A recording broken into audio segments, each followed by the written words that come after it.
তোমাকে নিয়ে আমি সার্থক কোনো গান পারিনি আজ সাজাতে। তোমাকে নিয়ে আমি প্রিয় কোনো সুর পারিনি হৃদয়ে বাজাতে। হে রাসূল হে রাসূল, কল্পনার ফোঁটা ফোঁটা রঙে যায় না তো আকাশে ছবি,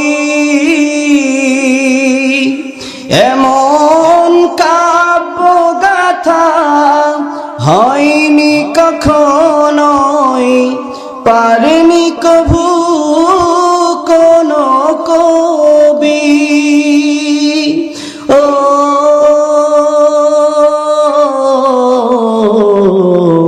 পারেনি কভু কোনো কবি। কি করে তবে আমি লিখব কিছু গান, কি করে তবে আমি লিখব কিছু গান, পারি না নিজেকে বোঝাতে। হে রাসূল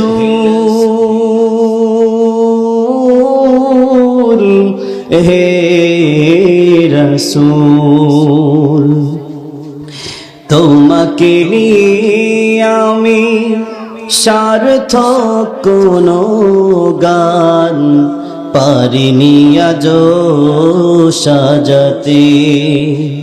তোমাকে নিয়ে আমি প্রিয় কোনো সুর পারিনি হৃদয়ে বাজাতে। হে রাসূল হে রাসূল। মারকাজুল উলুম সকিনা ইসলামী মাদ্রাসার উদ্যোগে আয়োজিত আজকের তাফসীরুল কোরআন মাহফিলের সম্মানিত সভাপতি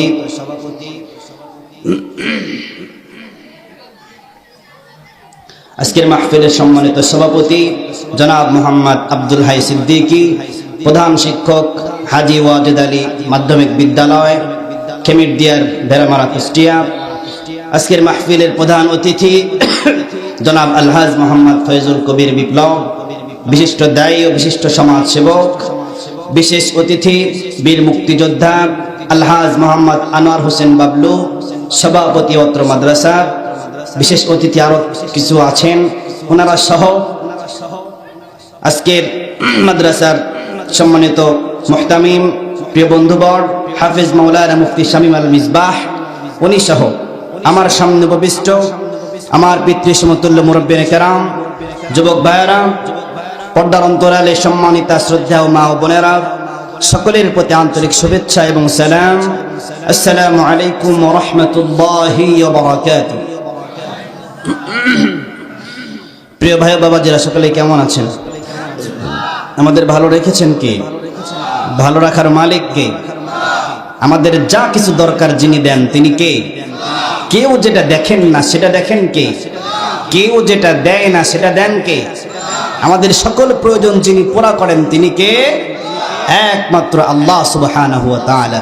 তাহলে যে রব আমাদের সব প্রয়োজন মিটায়া দেন, যে রব আমাদের যা কিছু দরকার সব কিছু দেন, যে রব গভীর রাত্রে যখন কোনো মাজলুম তার চোখের পানি ফেলে ফেলে তার মনের কথাগুলো বলে, দুনিয়ার কেউ শোনে না, শোনেন কে? একমাত্র আল্লাহ। তাহলে তিনি একমাত্র কেবলমাত্র প্রশংসা পাওয়ার যোগ্য, ঠিক কিনা বলেন? এজন্য আমরা মাহফিলের শুরুতেই সে মহান রবের দরবারে শুকর গুজার হচ্ছি, সকলেই শুকরিয়া আদায় করছি, সকলেই অন্তরের অন্তঃস্থল থেকে শুকরিয়া আদায় করছি। আমরা সকলেই পড়ছি আলহামদুলিল্লাহ। সকলেই আওয়াজ করে পড়ি রব্বানা লাকাল হামদ।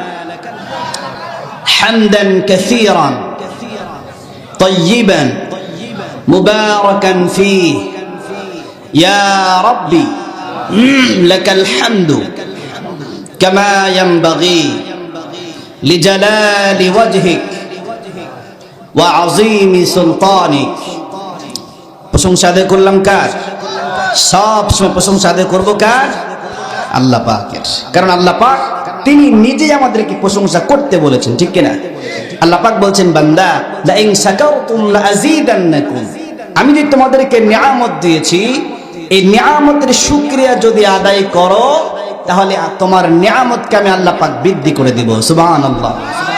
ওয়ালা ইন কাফারতুম, আল্লাহ পাক এটাও বলেছেন যদি না শুকরি করো, যদি অস্বীকার করো, তাহলে জেনে রেখো ইন্না আযাবি লাশাদীদ, আমার আযাব বড় কঠিন, ঠিক কিনা বলেন?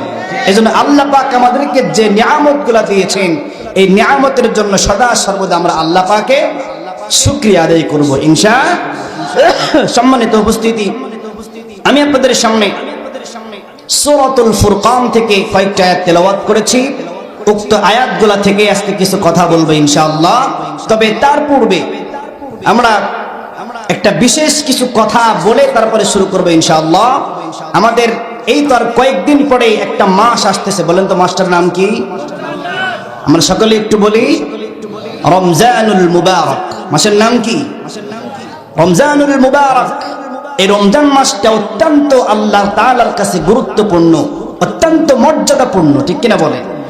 এই রমজান মাসটা এমন একটি মাস যে মাসে আল্লাহর কোন বান্দা যদি একটা নফল ইবাদত করে, আল্লাহ পাক তার আমলনামায় একটা ফরজ ইবাদত করার সওয়াব দিয়ে দেন। সুবহানাল্লাহ। আল্লাহর কোন বান্দা যদি একটা ফরজ ইবাদত করে, আল্লাহ পাক তার আমলনামায় ৭০টা ফরজ আদায় করার সওয়াব দিয়ে দেন। সুবহানাল্লাহ। তাহলে এই মাসটা গুরুত্বপূর্ণ কিনা? কিন্তু এই মাসটা গুরুত্বপূর্ণ হলো কেন? গুরুত্বপূর্ণ হওয়ার একমাত্র কারণ হচ্ছে শাহরু রমাদান আল্লাযী উনজিলা ফীহিল কুরআন, ঠিক কিনা? জোরে করে বলে। আল্লাহ পাক বলছেন রমজান মাস, যে মাসে আমি কোরআনকে নাজিল করেছি। সুবহানাল্লাহ পড়ে। তাহলে এই কোরআনের জন্য আল্লাহ পাক রমজানের মর্যাদা বৃদ্ধি করে দিয়েছেন। এমনকি যে রাত্রে কোরআনটা নাজিল হয়েছে, আল্লাহ পাক সে রাত্রির মর্যাদাও বাড়িয়ে দিয়েছেন, ঠিক কিনা বলে? আল্লাহ পাক বলেন লাইলাতুল কদরি খায়রুম মিন আলফি শাহর। সুবহানাল্লাহ পড়ে। আল্লাহ পাক বলছেন লাইলাতুল কদরের দাম এত বেশি যে এইটা হচ্ছে 1000 মাসের চাইতে উত্তম। সুবহানাল্লাহ পড়ে। তার মানে হচ্ছে লাইলাতুল কদর যদি কেউ পেয়ে যায়, ওইটা আল্লাহ পাক লুকায় রাখছেন, ওটা কোন দিন এটা আমরা কেউ জানি না। তবে রাসূল আমাদেরকে বলেছেন তোমরা রমজানের শেষ দশকের বেজর রাত্রিগুলাতে লাইলাতুল কদরকে খোঁজ করবা, ঠিক কিনা বলেন? ওই রাত্রিগুলাতে আমরা লাইলাতুল কদর খুঁজতে গেলে যদি ওই রাত্রিটা ইবাদত করে যদি কাটিয়ে দিতে পারি, তাহলে আমার আপনার আমলনামায় 1000 মাস ধরে ইবাদত করলে যে সওয়াব হতো, ওই এক রাত ইবাদত করলে আল্লাহ পাক আমার আপনার আমলনামায় ওই পরিমাণ সওয়াব দিয়ে দিবেন। সুবহানাল্লাহ। কিন্তু পোড়া কপাল হচ্ছে, সবচেয়ে দুঃখের বিষয় হচ্ছে, যে কোরআনের জন্য রাত্রে ওই রাত্রির মর্যাদা আল্লাহ পাক এত বাড়িয়ে দিলেন, যে কোরআনের জন্য মাসের মর্যাদা বাড়িয়ে দিলেন, আমরা মুসলমান হয়ে এই কোরআন পড়তে পারি না। কথা বলেন, কথা বলেন। অনেক মুসলমান আছে পটর পটর করে ইংলিশ বলতে পারে, বাংলা বলতে পারে, অন্যান্য রাষ্ট্রের ভাষা অনেকে আয়ত্ত করে ফেলছে, কিন্তু কোরআন পড়তে পারে না, ঠিক কিনা বলেন? এটা পোড়া কপাল।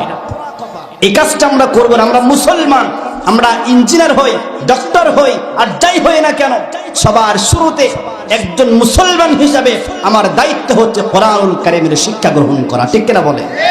কারণ যদি আপনি একটু খেয়াল করেন, একটু অন্য একটা উদাহরণ দিয়ে বোঝাচ্ছি। যদি সকালবেলায় আপনি কাঁচা মরিচ আর একটা পেঁয়াজ নিয়ে যদি 1 প্লেট পান্তা ভাত খান, এরপরে দুপুরে পোলাও কোরমা খাইলেন, রাতের বেলায় আরো ভালো খাবার খাইলেন, কিন্তু ওই রাত্রি গিয়ে যদি আপনার ঢেকুর ওঠে, কোন ঢেকুরটা উঠবে? একদম সকালবেলা আপনি যে পেঁয়াজ দিয়ে পান্তা ভাত খাইছেন, ওই পেঁয়াজের ঢেকুরটাই উঠবে, ঠিক কিনা? করে বলেন। ঠিক তেমনি ভাবে মুসলমানের